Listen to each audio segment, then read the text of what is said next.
All right, hi. Welcome to WeekDazed Newz, episode 16. This week we have some interesting things to bring to you. Chris, what's the first thing? Well, we learn why young people in Japan have stopped having sex. Yep, and I go into what a former Bush official says about Iraq, why we went in there to kick somebody's ass. Scientists have found that the slow metabolism obesity excuse is actually true. And stand by for the list we go over in that of maladies that we have. Yeah, we're pretty concerned about some of the stuff we've got going on with our health, and I think you probably should, I think everybody could learn from it. Yep. Then Mexicans, Mexican clowns, not just Mexicans, Mexican clowns deny that a costume killer was one of their own. Apparently the clown union is big in Mexico. We also learned that risky behavior is causing an increase in venereal diseases in South Dakota. Crazy. You don't want to miss that one. Mm-mm.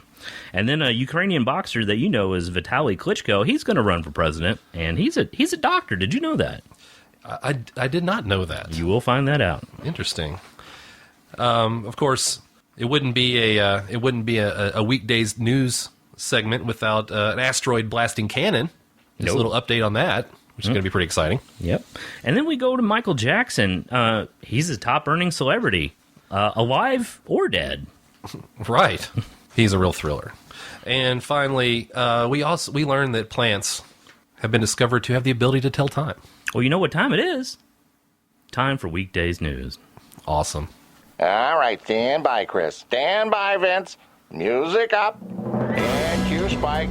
Announce in 3, 2, 1. After a grueling week at their day jobs and feeling in a daze, Chris and Vince discuss the news they think you need to know. This is WeekDazed Newz.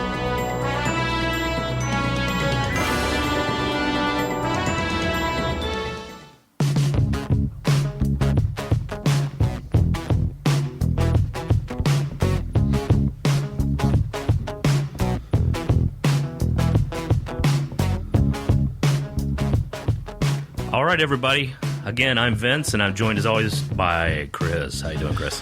Pretty good, Vince. How's it going? All right, I think we got some good stuff for you this week. Hard breaking news this week. Yeah, this is good stuff, and we got a lot of material. So let's get started. What do you say? Let's do it. Well, first thing up here, this story out of Japan from theguardian.com. Why have young people in Japan stopped having sex? Sounds tragic. Yeah. Japan's under 40s appear to be losing interest in conventional relationships. Millions aren't even dating, and increasing numbers can't be bothered with sex. For their government, quote-unquote, celibacy syndrome is part of a looming national catastrophe. Japan already has one of the world's lowest birth rates.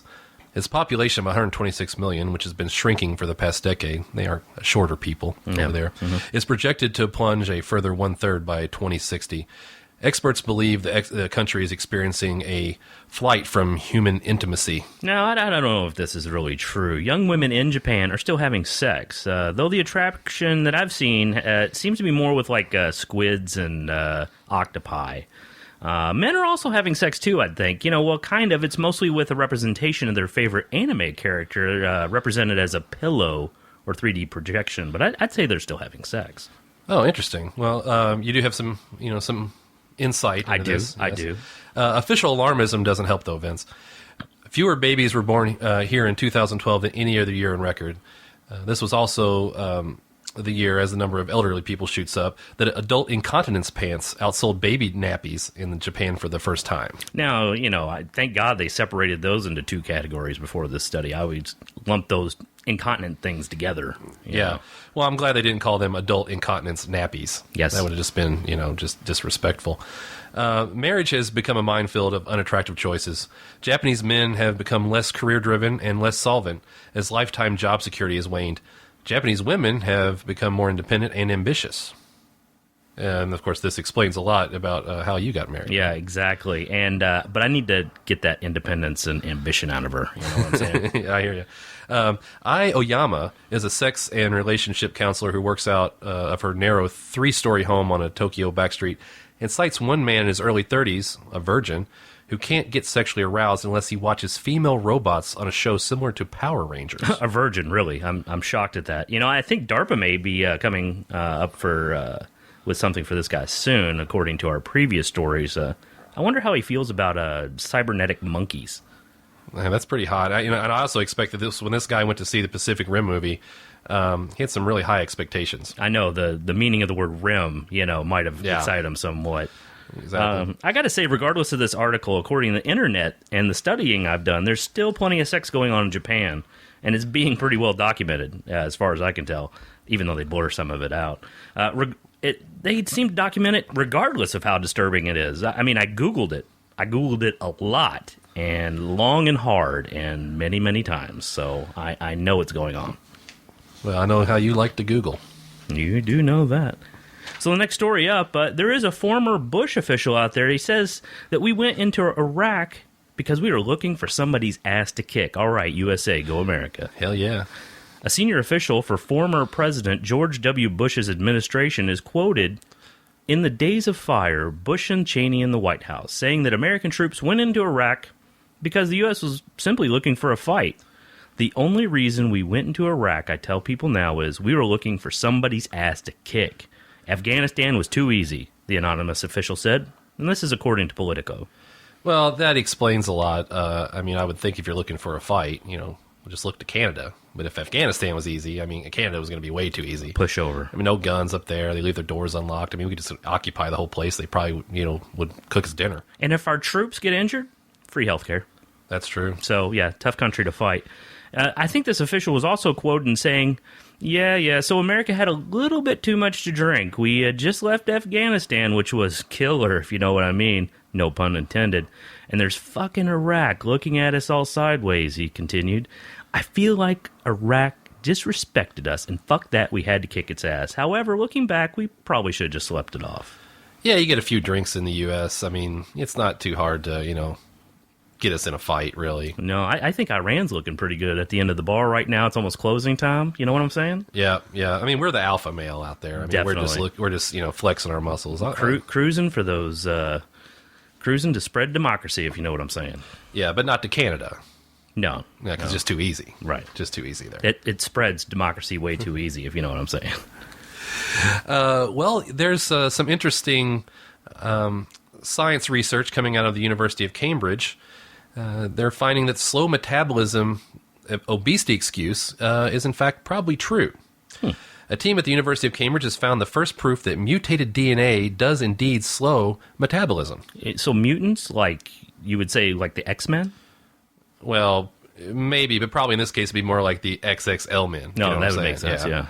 Because they're obese, Scientists at the Institute of Metabolic Science in Cambridge knew that mice born without a section of DNA, a gene called KSR2. Oh, I like him. He's a pretty fine rapper. Yeah, Boogie Down Productions. I love that guy. Gained weight more easily, but they did not know what effect it may be having in people. So they analyzed the DNA of 2,101 severely obese patients.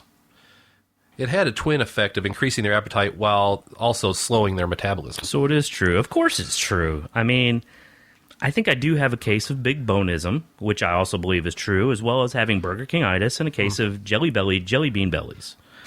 Yeah, that's rough. Here's some other things that I think I might have.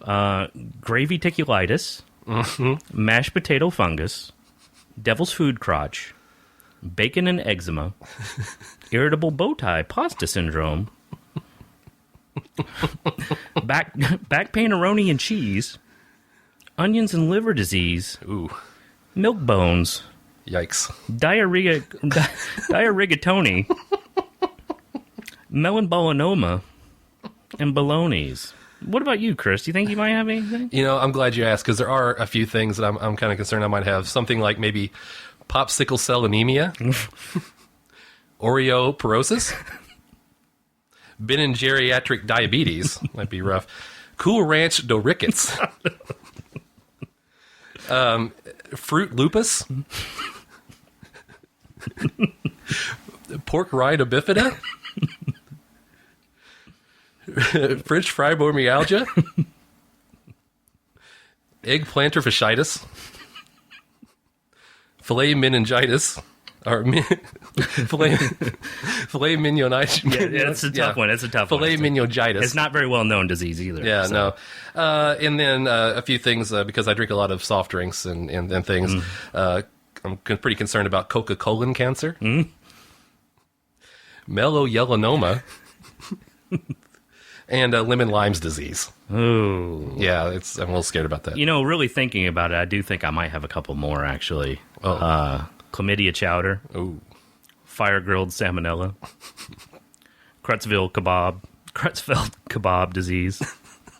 Sticky ricin poisoning. Ouch. Case of the Pringles. Ooh. Rib eyes. HIV vermicelli. Granuloma crackers, of course with chocolate and maladies. Mumpkin pie. French onion diphtheria. Whooping coffee. Ice cream Crohn's disease. Menopasta. Breast, leg, and thyroid disease. Oh, man. And one last one. Baron Crunch and Munchausen syndrome.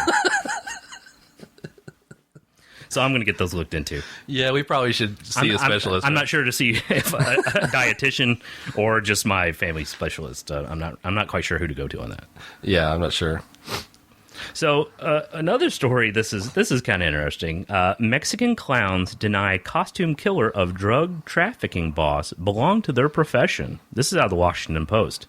In Mexico City, leaders of clowns, there are clown leaders, apparently, gathered we for... We know about clown leaders in the United States. Yeah, I think we have quite a few of them. They're called Congress. Badoom. Ouch.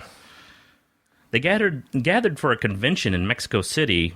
I bet that was a lot of fun. Festive, you know? A gathering of clowns in Mexico City. It sounds like a lot of fun. It said Wednesday they are saddened that a killer disguised himself as a clown to kill a drug lord last week, and insisted no true member of their profession would have committed the crime. No. Convicted drug trafficker Francisco Rafael Arellano Felix, well, that's a lot of names, was shot to death Friday in the Baja Beach resort of Los Cabos, not Cobos. Cobos means like wolf or something. I don't know. That's Lobo. Oh, okay. By a gunman wearing a clown costume, including a wig and a rubber nose. Of course. I mean, that is a clown costume, right? The dead man... Without the wig and the rubber nose. I know. Can't, you're not really going to sell it. I mean, one or the other, maybe. Right. But, I mean, you can have the big shoes, but you can't really... You got to make it believable, especially if you're going to knock off a drug lord. The dead man was the eldest brother of Mexico's once feared Arellano Felix clan. Yeah, you know... I'm a little concerned about this, but I think we've already got the group together. We can go and find this clown, the killer clown. Mm-hmm. I mean, we've already mustered up the insane clown posse, from what I understand. Oh, the ICP. Yeah. I mean, the posse's already ready to go out and find these guys. I mean, that's what I think about. I think about the FBI, CIA, and then ICP right afterwards. Those three initials, those are deadly. You know, the other thing I'm wondering, I did not realize the clown union was so strong in Mexico. I thought the drug lords had control, but apparently this is a pretty strong group. Well, I mean, the war between the narcos and the Mexican clown unions. I mean, it's pretty well documented. I believe they call it the narcos versus the bozos. Yeah, I think you're right on that. But yeah, this is a terrifying story. Terrifying. Another thing that's pretty terrifying, especially if you live in South Dakota, maybe. Risky behavior blamed as STDs increase in South Dakota. South Dakota health officials blames rise in STDs on people having more flings with partners met online. An increase in sexually transmitted diseases in South Dakota may be the result of people having more flings with partners they meet on the internet, the state epidemiologist speculates. Cases of syphilis, gonorrhea, and chlamydia. Was that chlamydia chowder? It could have possibly been. Yeah, I think so. In the state are all ahead of last year's pace. And officials attribute the increase to online liaisons and to an increasingly lax attitude about risky behavior. Chlamydia cases in South Dakota totaled almost 3,000 through September, a pace slightly ahead of the record almost 4,000 in 2012. Gonorrhea cases totaled 560 the first 9 months, also ahead of last year. And I love this. Quote unquote, it's really hard for us to be able to have control because there's so much anonymous sex going on, said Judy Kindle, a registered nurse and disease intervention specialist in the city of Sioux Falls. I want to party with this chick. Well, let's be honest. There's not a whole lot to do in South Dakota. Yeah, except have anonymous sex. And I mean, really, if anonymous sex is, I mean, they really should kind of use this, in my opinion, use this for tourism. I mean, maybe open up